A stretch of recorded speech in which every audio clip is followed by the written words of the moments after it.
Yo, what's going on, everybody? It's your boy Kryptonian saying here, bringing you guys a review for One Piece chapter 996. And I gotta say, that ending where Sanji looks like he's about to go into a nosebleed, don't never change Sanji, man. That shit was fucking hilarious. But backing up for a second, I have to say, there was a lot going on in this chapter. So getting right into it, I did think that the paneling early on was done very well. In particular, I like the backgrounds, and I like that shot where you have Nami and she and Usopp are being taken out of here by Tama, and the way that that first panel's drawn where you see them on the back of the creature, the way that the background appears to kind of fade in around them, I thought that that was very nice. I also like the speed line that's on there. It's a very faint touch.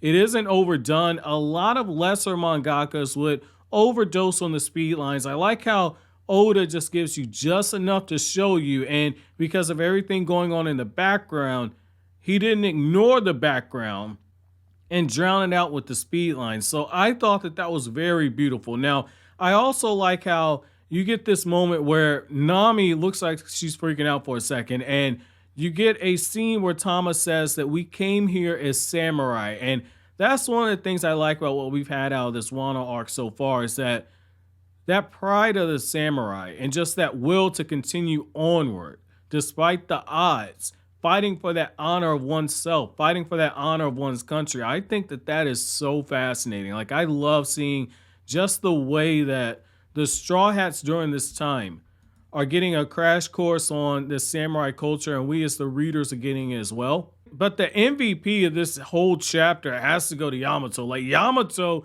she's putting in work at this point. Like, when she's got that big ass weapon, she's swinging that club around. You see people flying all over the place. You see Yamato just breaking through the shields.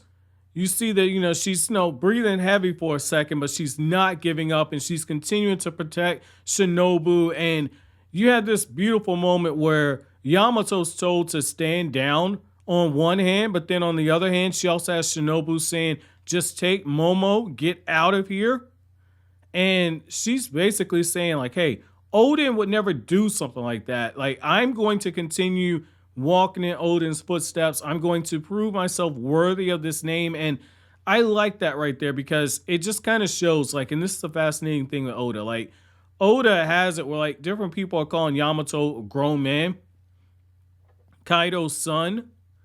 But you look at it, that's clearly a female. And what I like about this is that she identifies with Odin so much that she's just radiating that masculine energy. Normally, I'm not a fan of things like that. However, for what this is right now, I definitely think that this works. And I like how she's trying to do the impossible. She's trying to both protect Momo and protect Shinobu, while also trying to give the hands to everybody. So big shouts out for that. Now, I thought it was pretty hilarious how just when it looks like everything's about to go crazy once again, like it looks like the fighting's about to ramp right back up because Yamato's starting to get her breath back, that's when Franky shows up, and Franky's looking over at Momo. He's like, yo, it's Momo.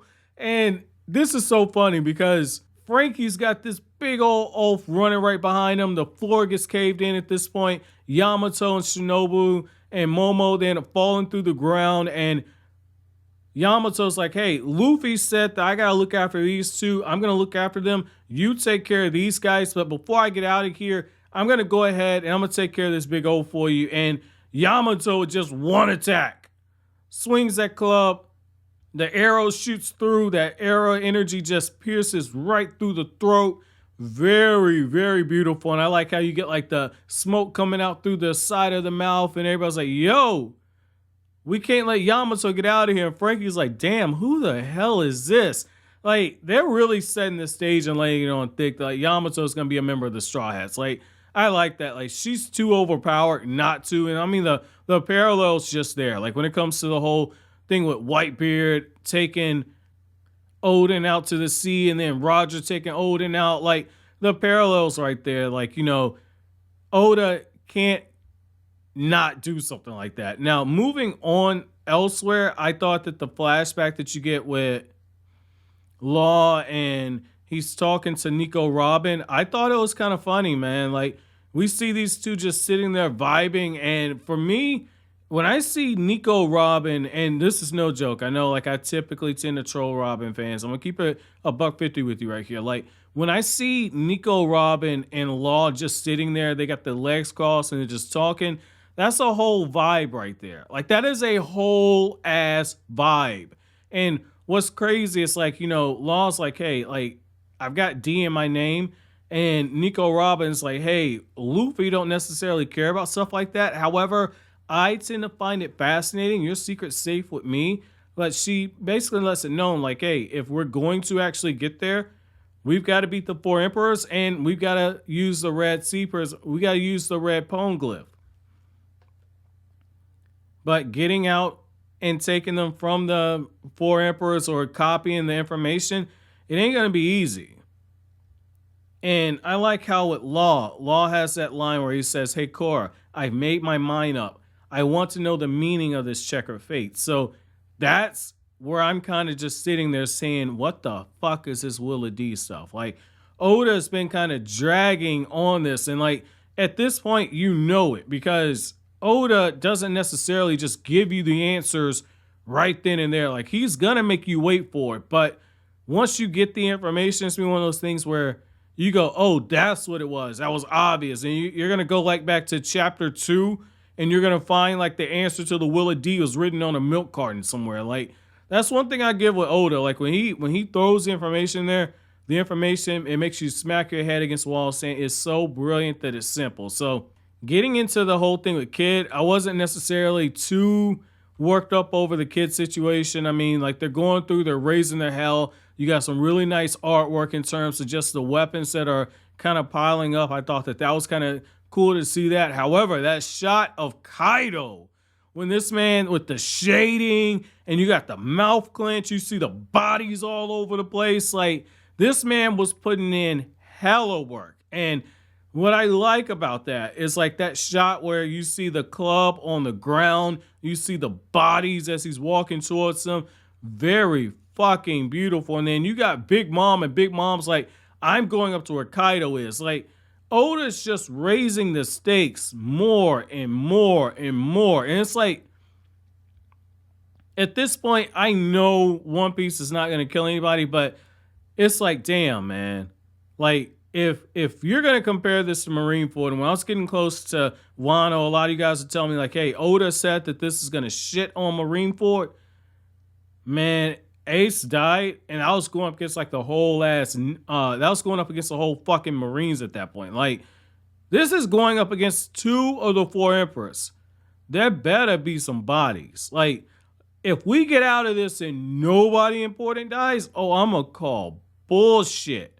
And I've been enjoying the fuck out this arc. Don't get me wrong. Like, death isn't a mandatory, but in a situation like this, unless Luffy just has this knockdown, drag him out fight that ends up being the best fight in the fucking series, there is no way they escape this island without somebody dying.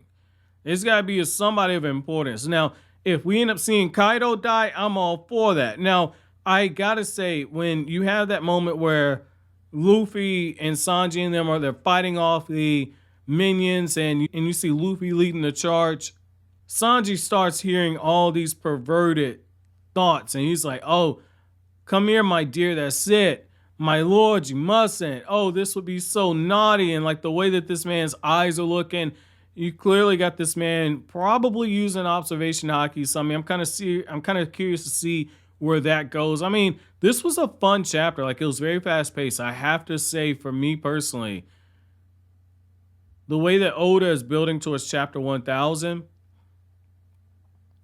it makes me wonder where the fuck we're heading right now. Because Big Mom and Kaidou getting together, like, if they ever bump uglies, that's gonna be a big ass kid, man. So my chapter question to you guys is, as Luffy is right now, if Big Mom and Kaidou got together and fought, could Luffy and the Straw Hats take them down, or would they get slaughtered? And then the second question I have for you is, given the circumstances of everything that's happened here on Wano right now, if you had to put any character on Death Watch, what character would be on Death Watch for you? Let me know down in the comment section below. But as always, guys, if you like anything I had to say, don't forget to comment, rate, subscribe, and share. Thank you so much for watching until then. Have an awesome day, guys.